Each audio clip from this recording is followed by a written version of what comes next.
Hello everyone, स्वागत है आपका हमारे यूट्यूब चैनल ASTTI पर। दोस्तों, जैसा कि आपको पता है हमारे यूट्यूब चैनल पर यूपी ट्रिपल एस सी पेट की सभी क्लासेस चलाई जा रही हैं, जिसमें मैं आपको मैथ और रीजनिंग पढ़ा रहा हूं। मैंने मैथ में आपको नंबर सिस्टम 8 पार्टों में कंप्लीट करा दिया है।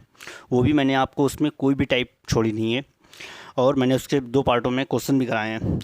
मैं आपको फ्रैक्शन पढ़ा रहा हूँ, जिसमें मैंने आपको पार्ट 1 कंप्लीट करा दिया है। फ्रैक्शन में मैं आपको बताना चाहता हूँ, मैंने आपको फ्रैक्शन में पहले फ्रैक्शन के बारे में बताया था। फिर फ्रैक्शन कितने प्रकार के होते हैं। एक साधारण फ्रैक्शन होता है, साधारण भिन्न, एक होता है वितत भिन्न, एक होता है दशमलव भिन्न। साधारण फ्रैक्शन मैंने बताया 2 प्रकार के होते हैं, एक होता है प्रॉपर फ्रैक्शन, एक होता है इम्प्रॉपर फ्रैक्शन। प्रॉपर फ्रैक्शन क्या होता है, जिसे हम बोलते हैं उचित भिन्न, और इम्प्रॉपर फ्रैक्शन क्या होता है, जिसे हम बोलते हैं अनुचित भिन्न। मैंने आपको इसके बारे में पूरा बताया है पिछले पार्ट में। तो दोस्तों, फिर मैंने आपको कुछ नियम बताए थे साधारण भिन्नों की तुलना, कि जिसके अंश समान हो उसमें क्या नियम लगेगा, कौन सी भिन्न छोटी होगी कौन सी बड़ी होगी, जिसके हर समान हो उसमें क्या नियम लगेगा। तो मैं आपको इसका अभी एक नियम, और मैंने आरोही क्रम अवरोही क्रम ये भी बताए थे पिछले पार्ट में। अब मैं आपको आज पार्ट इसका दूसरा बताने जा रहा हूँ, ठीक है। देखिए, अब मैं इसका एक नियम तीसरा है। 2 नियम मैंने पहले पार्ट में बता दिए थे आपको। इसका तीसरा नियम है, अगर किसी भिन्न में अगर किसी भिन्न का अंश और हर समान ना हो, अगर किसी भिन्न का अंश और हर समान ना हो, अगर किसी भिन्न का अंश और हर समान ना हो तो उस भिन्न को हम कैसे हल करेंगे। उस भिन्न को हम एलसीएम मेथड से हल करेंगे। एलसीएम ना हो तो उस भिन्न को हम एलसीएम मेथड से हल करेंगे। मेथड से हल करेंगे। अब एलसीएम क्या होता है, लोवेस्ट कॉमन फैक्टर, ठीक है। जैसे मैं आपको एक एग्जाम्पल बता रहा हूँ, जैसे 2, 4, 8।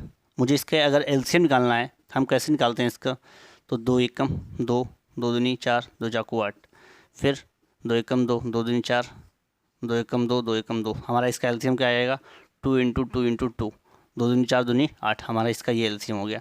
तो हम आपको बताते हैं इसका भिन्न, इसका एग्जाम्पल आपको देते हैं। इसका एग्जाम्पल है, जैसे मैंने आपको दिया 2/5 कमा 3/20 कमा 7/10। ये इसका एग्जाम्पल है दोस्तों। अब मुझे इसमें बताना है कि ये इसमें कौन सी भिन्न छोटी है कौन सी भिन्न बड़ी है। देखते, मुझे क्या करना पड़ेगा, जो इसके हर होंगे हमें उसका एलसीएम लेना पड़ेगा। इसके हर का हम एलसीएम ले रहे हैं, 5, 10, 20। इसका जब एलसीएम लेंगे हम, तो 5 एकम 5, सॉरी पहले 2 से काटेंगे, 2 पंचे 10, 10, फिर 2 से काटेंगे, 5, 5, 2 पंचे 10, फिर 5 से चला जाएगा। तो इसका एलसीएम कितना आया दोस्तों, 5 दूनी 10 दूनी 20। अब इसका एलसीएम कितना आया, 20। हम इसको यहाँ पे डायरेक्ट लिख देंगे। इसका एलसीएम आया, एलसीएम 20। अब हमें क्या करना पड़ेगा, हर का हम इसमें भाग देंगे, 5 चक्कू 20, और 4 का इसमें गुणा कर देंगे ऊपर वाली संख्या में। तो यहाँ पे मेरा कितना हो जाएगा, हर का इसमें भाग देंगे तो यहाँ मेरा हो जाएगा 8। या हम इसको समान बना लेंगे तो हमारा इसका समान भी बन जाएगा। तो देखना, हाँ, अगर हम इसको 20-20 बनाना चाहें तो 4, 20 एकम 20, और 20 दूना 2, ठीक है। और जब इसका इधर गुणा करेंगे तो वही मेरा आ जाएगा। तो हम क्या करेंगे, अब देखिए आप, 5 का इसमें 20 में भाग दिया, कितने बार जाएगा, 4 बार। 4 का गुणा करेंगे इसमें, 4 दूनी 8, 8/20। 20 का एकम 20, तो 1 का गुणा 3 करेंगे, 3/20। 10 दूनी 20, 2 का गुणा 7 करेंगे, 14/20। ये हमारा आ गया इसका। अब मुझे मालूम है जब हर समान होते हैं तो हमें उसमें, हमने आपको ये नियम लिखा है, जब हर समान होंगे और तो जिस भिन्न का अंश बड़ा होगा वह भिन्न सबसे बड़ी होगी, और जिस भिन्न का अंश छोटा होगा वह भिन्न सबसे छोटी होगी। तो हमारी दोस्तों इसमें भिन्न सबसे बड़ा कौन सा है? ये वाला है। और अंश सबसे छोटा कौन सा है? ये वाला है। तो सबसे बड़ी भिन्न मेरी कौन सी हुई? सबसे बड़ी भिन्न, सबसे बड़ी भिन्न हुई मेरी 14/20। सबसे छोटी भिन्न कौन सी हुई? सबसे छोटी भिन्न, सबसे छोटी भिन्न कौन सी हुई मेरी? 3/20। नोट कर लें आप लोग इस क्वेश्चन को।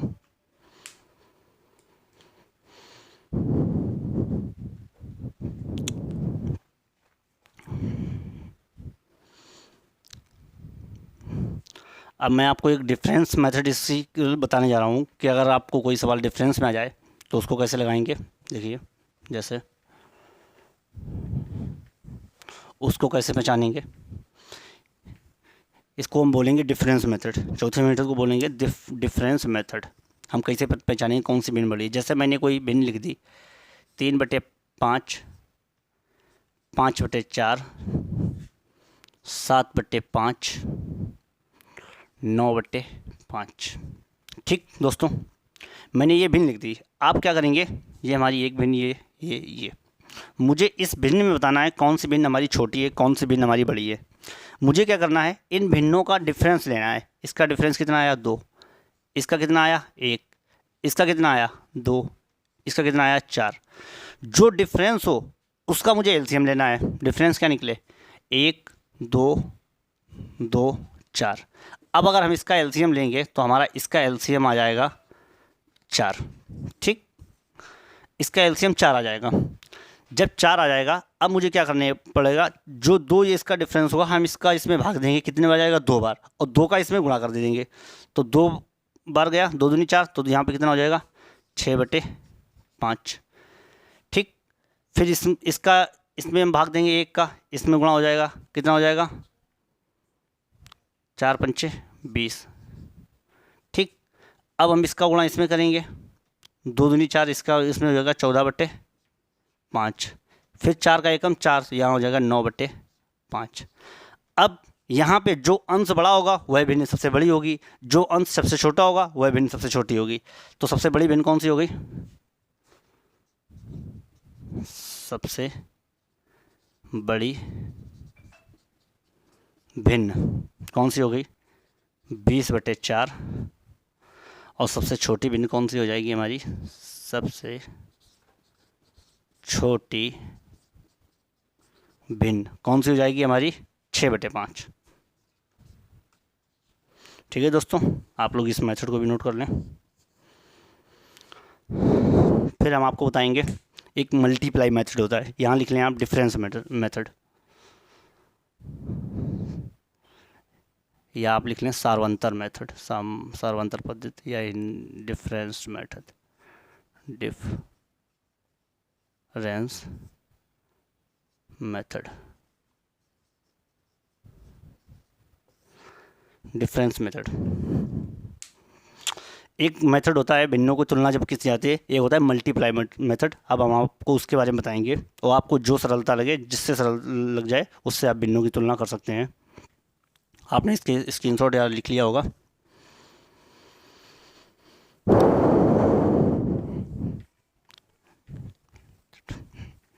देखिए, जैसे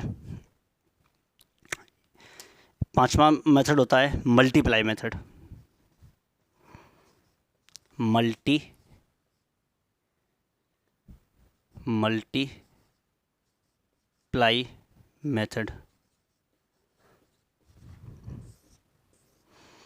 मल्टीप्लाई मेथड। देखिए, मल्टीप्लाई मेथड में क्या होता है, हम इसका आपस में भिन्नों का मल्टीप्लाई करेंगे। जैसे मैंने यहाँ लिख दिया 1/2, 4/5, 3/7, 6/5। 5। ठीक, मैंने ये लिख दिया। अब आपको बताना है कि इसमें से सबसे छोटी भिन्न कौन सी होगी और सबसे बड़ी भिन्न कौन सी होगी। अवरोही क्रम में इसको कैसे लगाएंगे, आरोही क्रम में लगाएंगे। अब इसके देखना, मुझे 4 आंसर देने हैं। सबसे छोटी भिन्न, सबसे छोटी भिन्न, सबसे बड़ी भिन्न, सबसे बड़ी भिन्न। इसके बाद हम इसका तीसरा आंसर निकालेंगे, आरोही क्रम, आरोही क्रम। इसके बाद हम इसका आपको चौथा आंसर निकालना है, अवरोही क्रम, अवरोही क्रम। आरोही क्रम, अवरोही क्रम जो कि आपको मैंने बता दिया था पहले, आरोही क्रम छोटे से बड़ा और अवरोही क्रम बड़े से छोटा। अब देखिए, अब भिन्नों की तुलना हम कैसे करेंगे। जैसे मैंने आपसे बोला कि इसको मल्टीप्लाई करना है। अब मल्टीप्लाई क्या होता है, हमें 2 भिन्नें लेनी है, हम चाहे आपस में कोई भी 2 भिन्न ले लें। मैंने माना पहले ये दोनों भिन्न ले ली, मैंने इसका तिरक मल्टीप्लाई किया। तो मैंने, अगर मुझे सबसे छोटी भिन्न निकालना है तो मैं सबसे पहले छोटी देखता हूँ। 5 एकम 5, 2 चाकू 8। हमारा छोटा कौन सा हो रहा, 5 एकम 5, तो हमारी ये वाली भिन्न छोटी हो गई। तब तक हमने इसको दिया काट। फिर अब हम इसका, ये तो कट गई मेरी, अब ये वाली और ये वाली भिन्न बची। 7 एकम 7, 3 दूनी 6। मेरा छोटा कौन सा हो रहा, ये वाली भिन्न छोटी। अब तो मेरी ये कट गई, तो मेरे पास बची कौन सी, ये बची। 5 तियो 15, 7 छंग 42। छोटी कौन सी हो रही, ये वाली, तो ये तो मेरी कट गई क्योंकि ये छोटी हो रही। तो सबसे छोटी भिन्न कौन सी निकली, 3/7। ठीक है, अब हम आपको फिर करके बताते हैं मल्टीप्लाई। अब मुझे निकालना सबसे बड़ी भिन्न। देखना, अगर बड़ी बोले तो मुझे बड़ी को छोड़ना है। अब जैसे इसका मल्टीप्लाई किया, 5 एकम 5, 2 चाकू 8, तो मुझे ये वाली भिन्न कट गई क्योंकि मुझे बड़ी निकालनी है, तो मेरे पास ये भिन्न बची है। 7 चौक 28, 5 तियों 15। मेरे पास बड़ी कौन सी है, ये, तो ये वाली मेरी कट गई। अब मेरे पास ये वाली भिन्न बची। अब इसका आपस में करना है। 5 चक्कू 20, 5 छक्का 30। कौन सी भिन्न बड़ी है, ये वाली। अब मेरी ये कट गई, तो मेरे पास सबसे बड़ी भिन्न कौन सी निकली, 6/5। ठीक, अब मुझे लगाना है आरोही क्रम में, अवरोही क्रम में। देखना, अब मुझे लगाना है आरोही क्रम में और अवरोही क्रम में। जैसे अब हमें क्या करना है, अब मुझे आरोही क्रम में, अब मुझे ये मालूम है कि सबसे छोटी भिन्न ये हो गई, तो मैंने तो इसको चलो हटा दिया क्योंकि मुझे छोटे से बड़ा ले जाना है। तो सबसे पहले जब सबसे छोटी हो गई तो मुझे सबसे पहले इसमें कौन सी लिखनी पड़ेगी, 3/7। अब देखना, अब ये तो मेरी चली गई। अब इसका क्या करना, 5 एकम 5, 2 चाकू 8। मेरी ये वाली भिन्न सबसे छोटी, अब इससे छोटी ये वाली हो जाएगी, ये कट जाएगी, ये तो मेरी हो ही गई। 5 एकम 5, 2 छंग 12, तो मेरी अब ये वाली लिखी जाएगी 1/2। अब ये वाली भिन्न का काम खत्म, ये वाली का काम खत्म। अब बचे कौन से इसमें से, ये दोनों बचे हैं। इनका देखना, हम आपको इधर करके बता रहे हैं। 4/5, 6/5। 5 चक्कू 20, 5 छक्का 30, तो 5 चक्कू 20। ये वाली भिन्न मेरी छोटी है, ये बड़ी है, तो पहले ये लिखेंगे, इसके बाद ये लिखेंगे। तो 4/5 कामा 6/5, ये हमारा क्या हो गया, आरोही क्रम। अवरोही के क्रम हम बड़े से छोटे तरफ लिख लेंगे।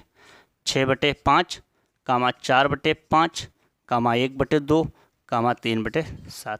इसके आपके चारों आंसर हो गए। तो आपने निकाल लिया होगा सभी क्वेश्चनों को।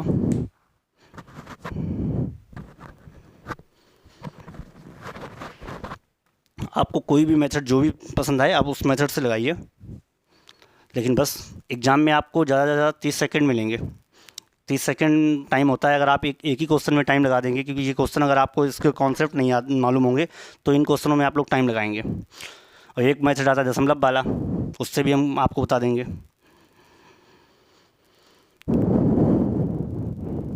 ठीक है, नोट कर लिया है आपने। अब हम आपको बताते हैं साधारण भिन्न से प्रतिशत में बदलना।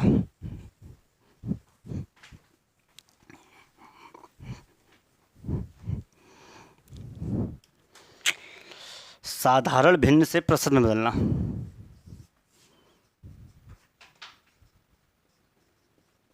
साधारण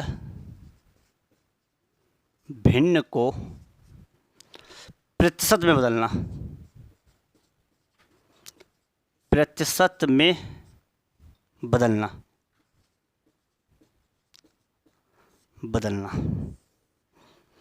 साधारण भिन्न को प्रतिशत में बदलना। अब दोस्तों, जैसे कोई एक साधारण भिन्न दी जाती है मैंने आपको दे दिया 1/2, तो आपको प्रतिशत में बदलना है। तो प्रतिशत में बदलने के लिए क्या होता है, मुझे 100 का गुणा करना पड़ता है। देखिए, अगर परसेंट से हम प्रतिशत का मतलब ही होता है 100, परसेंट का मतलब होता है 100, जहाँ परसेंट लग जाएगा तो वहाँ मुझे अगर परसेंट हटाना है तो मुझे 100 का भाग देना पड़ेगा, परसेंट लगाना है तो मुझे 100 का गुणा करना पड़ेगा। ठीक है दोस्तों, जैसे मैं आपको एग्जाम्पल दे रहा हूँ, मुझे 3/2 को प्रतिशत में बदलना है। तो प्रतिशत में बदलने के लिए तो मुझे क्या करना पड़ता है, जब साधारण भिन्न को प्रतिशत में बदलते हैं तो मुझे 100 का गुणा करना पड़ता है। 100 का गुणा 100 का गुणा करना पड़ेगा, 100 का गुणा करना पड़ेगा। जैसे आप इस चीज़ को नोट कर लें, अगर आपको नहीं मालूम है तो देखिए, अब मैंने इसमें 100 का गुणा कर दिया, 2 से काट दिया, 2 पंचे 10, 50 बार गया, 5 3 15, कितना आया मेरा 150% आया। ध्यान रखना, जब 100 का गुणा कर देंगे तो यहाँ प्रतिशत का चिन्ह लग जाएगा। ऐसा नहीं करना कि वरना आप परसेंटेज का चिन्ह लगाएं।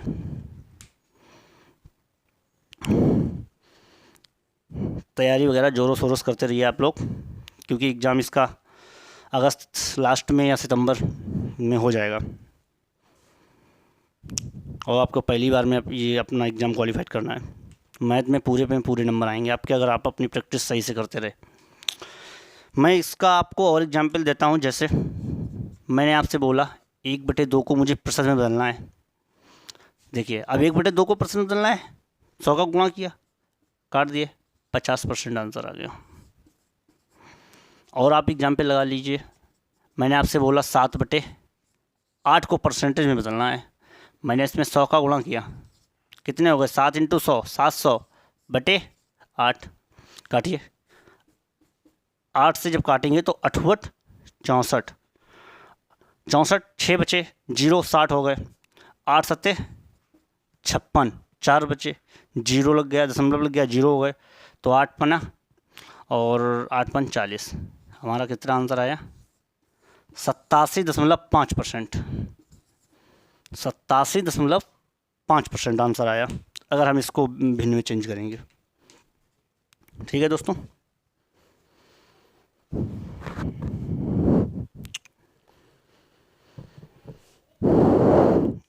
अब मैं आपको बताऊंगा प्रतिशत से साधारण भिन्न में कैसे चेंज करेंगे।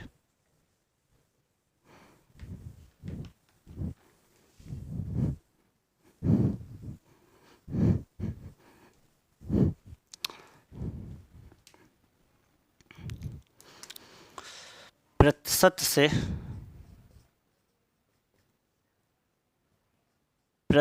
से साधारण भिन्न में बदलना, प्रतिशत से साधारण भिन्न में बदलना।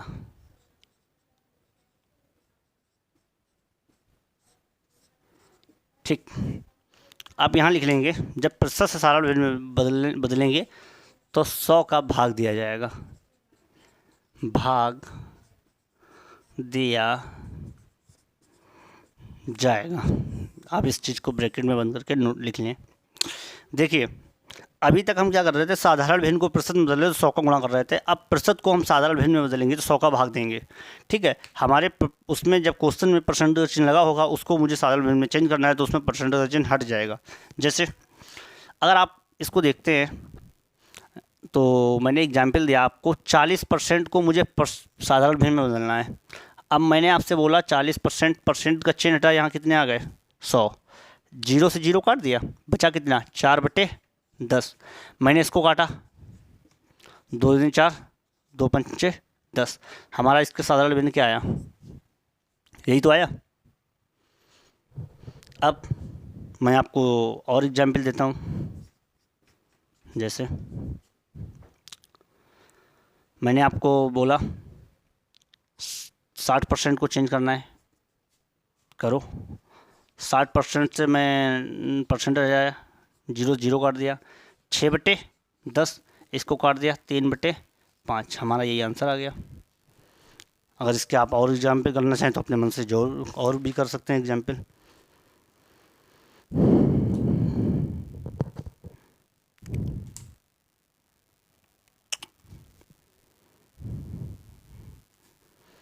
ठीक है दोस्तों, आपने इसको भी नोट कर लिया होगा। एक एग्जाम्पल अभी आपको और हम बता दे रहे हैं इसका। जैसे मैंने आपसे बोला आप मुझे चेंज करके बताइए 37.5% को मुझे चेंज करना है। अब 37.5 क्या होता है? 37 सही 1/2 लिख सकते हैं हम, इसको लिख लीजिए। 37 दूना 74, एक 75/2 हो गया। परसेंट है, मुझे इसका 100 नीचे लगा जाएगा, भाग देना पड़ेगा। 25 तियाँ 75, 25 चक्कू 100 और 3 ऊपर बचा, 4 दूनी 8 नीचे, तो 3/8 आ गया। कोई भी सवाल हो आप किसी को भी चेंज कर सकते हैं। मैंने आपसे बोला आप चेंज कर लीजिए 75% को। 75% नीचे कितना पहुंचा? 100। 25 तियाँ 75, 25 चक्कू 100, 3/4 आंसर आ गया। सदर बिन आ गया होगा आप लोगों को समझ में। अब मैं आपको आवर्त भिन्न बताने जा रहा हूँ। आवर्त भिन्न मैं आपको सिर्फ इसका थोड़ा बताऊंगा, क्योंकि मैंने इसका एक पूरा पार्ट नंबर सिस्टम में कंप्लीट करा दिया है, तो मैं आवर्त के बारे में आपको ज़्यादा नहीं बताऊंगा, जिसको हम इंग्लिश में रिकरिंग भी बोलते हैं। आवर्त मतलब होता है पुनरावृत्ति। इसको हम पुनरावृत्ति भी बोल सकते हैं कि जो अंक बार बार रिपीट हो। ठीक है, जो अंक बार बार रिपीट हो।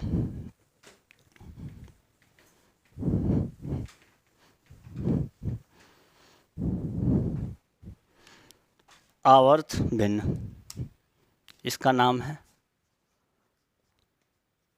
आवर्त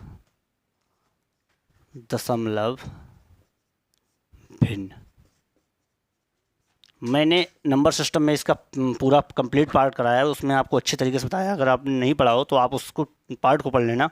मैं इसमें सिर्फ आपको एग्जाम्पल बताऊंगा और इसके बारे में थोड़ा बताऊंगा।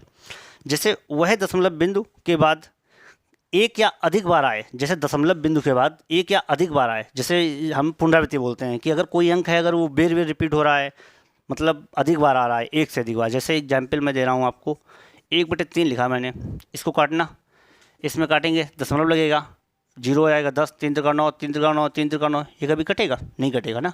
तो ये जो अंक है वो हर बार रिपीट हो रहा है, हर बार, ये कभी कटेगा नहीं। तो इसी को बोलते हैं आवृत्ति, या इसको बोलते हैं पुनरावृत्ति। इसी को पुनरावृत्ति बोलते हैं। ठीक है दोस्तों, तो हम आपको सेकंड पार्ट में यहीं तक रखेंगे, और इसके जो थर्ड पार्ट में हम आपको क्वेश्चन कराएंगे इसके अभी। तो आपको अगर हमारी वीडियो अच्छी लगी हो तो हमारी वीडियो को शेयर करें और कमेंट करें, सब्सक्राइब करें हमारे चैनल को। Thank you.